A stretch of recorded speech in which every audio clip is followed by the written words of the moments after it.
Did you know Haiti literally helped create America as we know it today? This will blow your mind. Back in 1803, Napoleon needed money fast to fight his wars in Europe. But here's the crazy part. He only sold the Louisiana Territory to America because Haiti defeated his army first. The Haitian warriors led by Toussaint Louverture and Jean-Jacques Dessalines crushed Napoleon's forces so badly that he gave up on his American empire dreams. He was like, forget this, I'm out.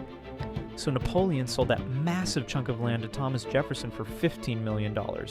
That land became 15 whole states, including Louisiana, Missouri, Arkansas, and parts of Texas. Without Haiti's victory, America might still be this tiny country stuck on the East Coast. The United States doubled in size because Haitian freedom fighters were too powerful to defeat. Haiti didn't just win their own independence, they accidentally helped America become a superpower. And most Americans have no idea this even happened. That's the power of Haitian strength changing world history. Like and follow for more.